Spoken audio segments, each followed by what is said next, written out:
Hello दोस्तों, स्वागत है आपका हमारी इस नई वीडियो में। आप देख रहे हैं आपका अपना यूट्यूब चैनल अप्रेंटिसशिप गाइड, जिसमें है ऑल अबाउट अप्रेंटिसशिप ट्रेनिंग।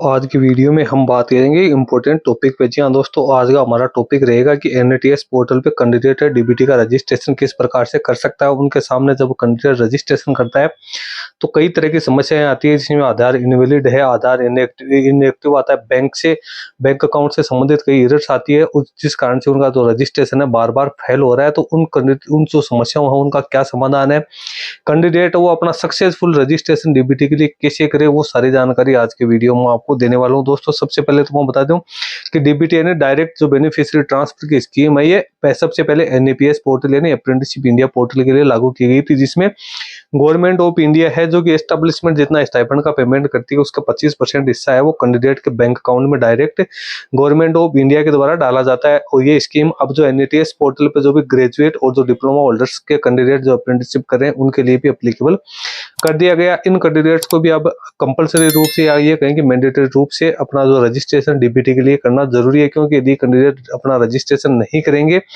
तो जो गवर्नमेंट ऑफ इंडिया है का जो शेयर्स है वो कैंडिडेट के बैंक अकाउंट में नहीं आएगा। इस प्रकार से कैंडिडेट को है वो स्टाइपेंड का डायरेक्ट रूप से यहाँ पे लॉस होने वाला है, क्योंकि एस्टेब्लिशमेंट तो जो एस्टेब्लिशमेंट का जो हिस्सा है उसी का पेमेंट सिर्फ उसी का पेमेंट करेगी, बाकी का जो पेमेंट है उसका बाकी का जो हिस्सा है उसका पेमेंट है वो कैंडिडेट के बैंक अकाउंट में नहीं आएगा। दोस्तों इस समस्या के समाधान के लिए मिनिस्ट्री ऑफ एजुकेशन के द्वारा एनएटीएस पोर्टल पे एक मैनुअल जारी की गई है, जिसके अंदर ये सारी चीजें हैं वो क्लियर की गई कि किस प्रकार से कैंडिडेट अपना जो सक्सेसफुल डीबीटी का रजिस्ट्रेशन है वो कर सकता है। दोस्तों सबसे पहले तो अपन उसी मैनुअल पे चलेंगे, उसमें देखेंगे कि क्या क्या उसमें प्रोसेस बताएगी। यदि आप उस प्रोसेस से रजिस्ट्रेशन करते हो तो आपका रजिस्ट्रेशन है वो 100% सक्सेसफुली कंप्लीट हो जाएगा। और उसमें ये भी बताया गया है कि आपके सामने कौन कौन सी समस्याएं आ सकती है, जो पॉसिबल उसमें जो समस्याएं आ रही है वो पॉसिबल समस्याओं का समाधान भी उसमें दिया हुआ है। और काफी इंपॉर्टेंट ये पीडीएफ है, यदि जिन कैंडिडेट को भी अभी डीबीटी का रजिस्ट्रेशन नहीं हुआ उनके समस्या आ रही है तो वो अपने इस वीडियो को जरूर देखें। इसके साथ ही अपने जो साथी लोग हैं उन लोगों के साथ भी, जो क्लासमेट है जो आपके साथ अप्रेंटिसशिप करें, उन लोगों के साथ भी शेयर करें ताकि उनका समस्या का समाधान भी हो सके। दोस्तों चलते हैं बिना देरी के इसके ऑफिशियल मैनुअल पे और जानते हैं कि इसमें क्या क्या प्रोसीजर है जो कि बताई गई है। दोस्तों ये आप देख सकते हो manual guide to successful DBT beneficiary registration, ये एनएटीएस पोर्टल के लिए ही बनाई गई। इसमें कंटेंट दिया हुआ सबसे पहले डीबीटी बेनिफिशियरी रजिस्ट्रेशन की प्रोसेस है, फिर आधार नंबर का वेरिफिकेशन, यानी सबसे पहले जो इसमें काम होगा वो आधार नंबर वेरिफिकेशन का होगा।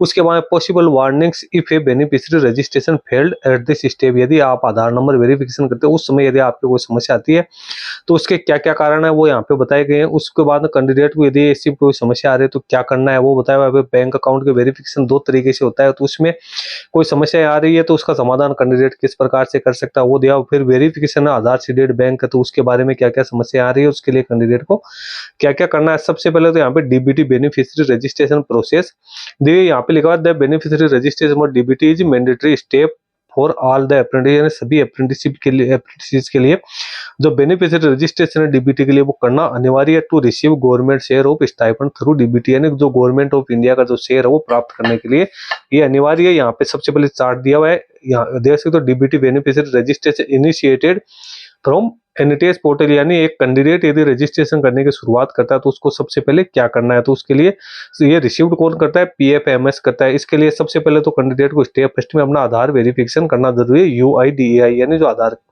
कार्ड बनाने की ऑफिशियल वेबसाइट है, उसमें दो तरह की समस्या आ सकती है, या तो आपका आधार नंबर है वो फेल हो जाएगा, आधार वेरिफिकेशन जैसे फेल होता है आपका रजिस्ट्रेशन भी यहाँ पे फेल हो जाता है। यदि आधार कार्ड सक्सेसफुली सबमिट हो जाता है उसके बाद में आपको बैंक अकाउंट्स की जो डिटेल है वो एनपीसीआई से वेरिफिकेशन करनी जरूरी है। आप यहाँ पे दो चीजें होती है, एक तो बैंक डिटेल्स जो आपने एनएटीएस पोर्टल पे भरी है वो आधार सीडेड है, और आपका प्राइमरी बैंक अकाउंट है तो बैंक डिटेल्स है वो वेरीफाइड हो जाती है सक्सेसफुली, और आपका जो रजिस्ट्रेशन है वो सक्सेसफुली हो जाता है।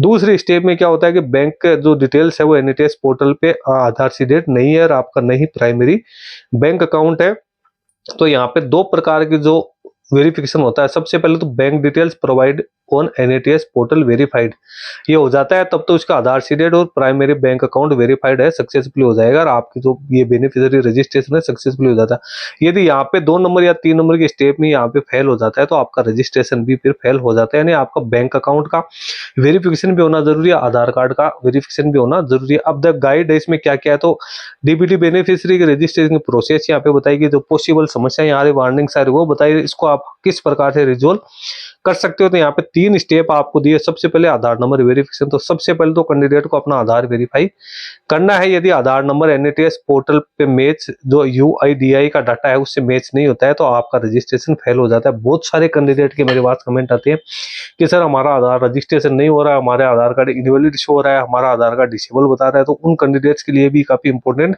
वीडियो है, वो अपने दोस्तों के साथ भी ये शेयर कर सकते हैं यदि उस प्रकार की समस्या आ रही है। इसलिए जो NATS पोर्टल पे आप अब आधार की डिटेल्स डालते हो, अपना नाम डालते हो, पिताजी का नाम डालते हो, तो वो DOB डालते हो, तो वो आपके जो आधार कार्ड में तो दिए सेम टू सेम वही होनी जरूरी है, क्योंकि बहुत सारे कैंडिडेट्स इनकी मार्कशीट में नाम या DOB में फर्क होता है, फादर्स नेम या मदर्स नेम में और आधार कार्ड में वो फर्क होता है, तो उस वजह से भी होती है। अब यहाँ पे पॉसिबल सिनेरियो क्या क्या है कि बेनिफिशियरी जो रजिस्ट्रेशन है फेल होता है, तो इसमें remark found at student dashboard या DBT डैशबोर्ड, तो 1 नंबर का जो इसमें समस्या आती है वो आती है Aadhaar is disable for DBT और beneficiary has been created based on account. या तो ये यहाँ पे डैशबोर्ड पे से होता है कि आधार कार्ड है वो आपका डिसेबल है DBT के लिए और बेनिफिशियरी का जो अकाउंट बेस अकाउंट है वो आपका क्रिएट हो गया। दूसरी आती है Aadhaar never enabled for DBT and beneficiary has been created based on account, यानी आपको जो बेनिफिशियरी है वो अकाउंट के आधार पे क्रिएट हो गया लेकिन आपका आधार नंबर है वो अभी नेवर इनेबल है, अभी इनेबल नहीं हुआ। 3 नंबर की समस्या आती है beneficiary created based on account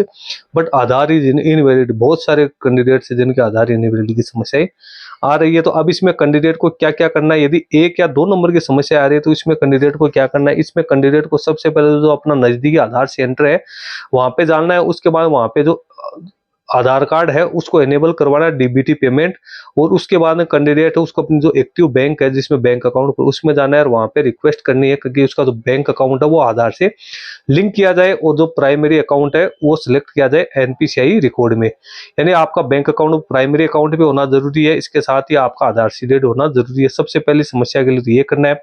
उसके बाद कैंडिडेट को इस प्रक्रिया होने के बाद जब आपकी कैंडिडेट है जब आपकी बैंक से पूरा रेस्पॉन्स आ जाता है कंप्लीट, तो उसके बाद कैंडिडेट को दोबारा री रजिस्टर बटन पे क्लिक करना है और जो कि आपके स्टूडेंट डैशबोर्ड के DBT रजिस्ट्रेशन स्टेटस में शो हो जाएगा और वहां पे आपको री इनिशिएट हिज रजिस्ट्रेशन के ऊपर आपको क्लिक करना है, यानी आपको दोबारा से रजिस्ट्रेशन करना है। इसमें कोई दिक्कत नहीं यदि पहले आपका रिजेक्ट हो जाता है, यदि आप ऊपर वाली सारी प्रक्रिया फॉलो करते हो तो उसके बाद रजिस्ट्रेशन करते हो। अब 3 नंबर की यदि कोई समस्या आ रही है इनवैलिड आधार कार्ड की, तो please cross check the Aadhaar number provided on NATS portal if it is entered correctly, यानी जो आपने आधार कार्ड नंबर जो डाले हैं उसको NATS पोर्टल पे वो आप अपने आधार जो कार्ड है उससे एक बार वेरीफाई कर ले, यदि वो इंटर नहीं है तो आप उसको करेक्ट करवा ले। तो ये समस्या आधार कार्ड से रिलेटेड ऐसी समस्याएं बहुत सारे कैंडिडेट से आ रही है, तो उसके समाधान में मैंने आपको बता दिया। जब तक आधार कार्ड आपका वेरीफाइड नहीं होगा आप DBT के लिए रजिस्ट्रेशन नहीं कर पाओगे। 2 नंबर की bank detail verification, there are 2 things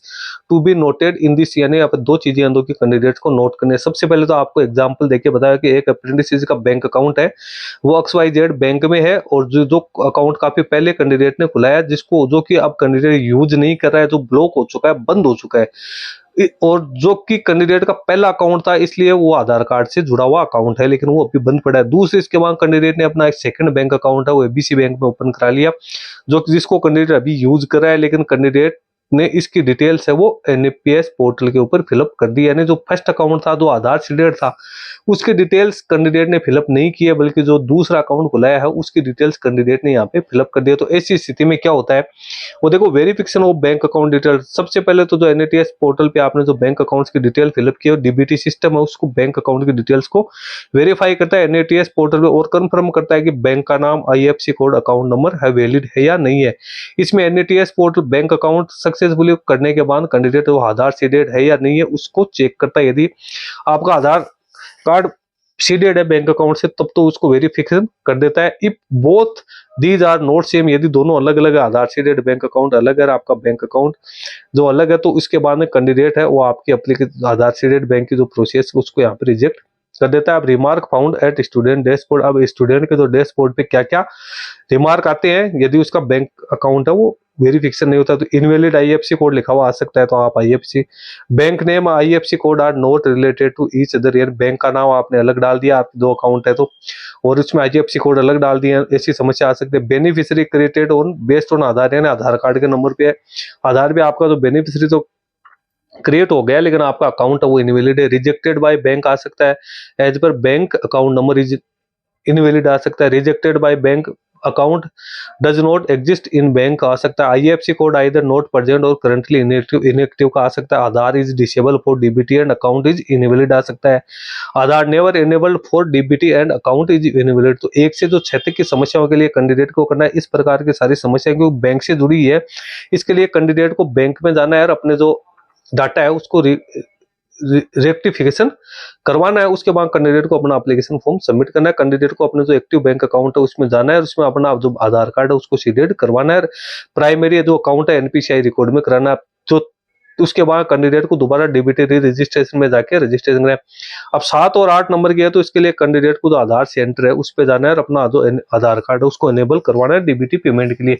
बहुत सारे कैंडिडेट है जो कि अभी आधार सेंटर पर नहीं जाते हैं, उनका आधार कार्ड इनेबिलिटी इश्यू होता रहता है, लेकिन वो मैंने कई बार एक बार वीडियो पहले भी बनाया उसमें मैंने कहा एक बार जो अपना आधार सेंटर उस पर जाके अपने आधार कार्ड को एनपीसीआई रिकॉर्ड के लिए या डीबीटी पेमेंट के लिए एक बार उसको एनेबल करवा ले। उसके बाद कैंडिडेट को जो एनएटीएस पोर्टल पे जो आधार कार्ड नंबर दिया उसको अच्छी तरीके से चेक कर ले। फिर दिया हुआ है verification of Aadhaar seeded bank account, हर आदमी का जो आधार नंबर है वो एक बैंक अकाउंट से लिंक होना जरूरी, इसको आधार सीडेड बैंक अकाउंट के नाम से जाना जाता है। और वही डिटेल्स आपको एनएटीएस पोर्टल पे फिलअप करनी है। यदि आप ये सेम फिलअप नहीं करते हो तो आपके सामने इस प्रकार की समस्याएं आती है। Beneficiary created on Aadhaar but account is block, account is invalid, bank account is invalid, account does not exist, इस प्रकार के आधार डिसेबल या आधार नेवर एनेबल, तो इसके लिए भी कैंडिडेट को अपने बैंक के पास जाना है और उसमें अपना जो बैंक का आधार कार्ड है उसको बैंक अकाउंट से एनेबल करवाना। उसके बाद 6 और 7 नंबर की जो आधार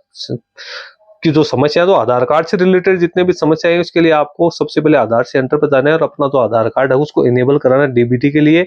उसके बाद में आपको जो अपनी एक्टिव बैंक उसमें जाना है और उसमें आपको रिक्वेस्ट करनी है अपने अकाउंट के लिए कि जो उसको आधार से लिंक करे और प्राइमरी अकाउंट है एनपीसीआई रिकॉर्ड में उसको यहाँ पे शो करे। उसके बाद कैंडिडेट को दोबारा जाके और जो अपना रजिस्ट्रेशन है उसको दोबारा करना। Please note this may not be applicable for a few scenario, कुछ कंडीशन हो सकते हैं जहाँ पे ये आपके जो यहाँ पे समस्याएं दी हुई है समाधान नहीं है वहाँ पे एप्लीकेबल नहीं है। बाकी यहाँ पे मोटी मोटी जितनी प्रकार की समस्याएं आ रही है वो यहाँ पे मैंने बता दी। यदि ये समस्या आपके ना नहीं आ रही है तो आपका आधार कार्ड जो आपका डीबीटी का रजिस्ट्रेशन वो सक्सेसफुली हो जाएगा। इस प्रकार की समस्याएं यदि आपकी आ रही है तो आप इन प्रोसेस को फॉलो करते हुए उनका समाधान कर सकते हो। दोस्तों ये इंपॉर्टेंट अपडेट्स भी है, बहुत सारे कैंडिडेट्स के भी इस प्रकार की समस्या आई है तो उनका समाधान हो सकता है। रजिस्ट्रेशन है वो कैंडिडेट जरूर कर ले, डीबीटी का रजिस्ट्रेशन जरूर कर ले। और जो इसका लिंक मैं अपने वीडियो के डिस्क्रिप्शन बॉक्स में डाल दूंगा जहां से डाउनलोड करके आप इसको केयरफुली रीड आउट कर ले। और आपके इस प्रकार की समस्याएं आ रही है तो आपका समाधान भी इसी हो जाएगा। दोस्तों इस वीडियो में इतना ही। वीडियो अच्छा लगे लाइक शेयर करना, कोई क्वेरी हो कमेंट करके बताना। धन्यवाद।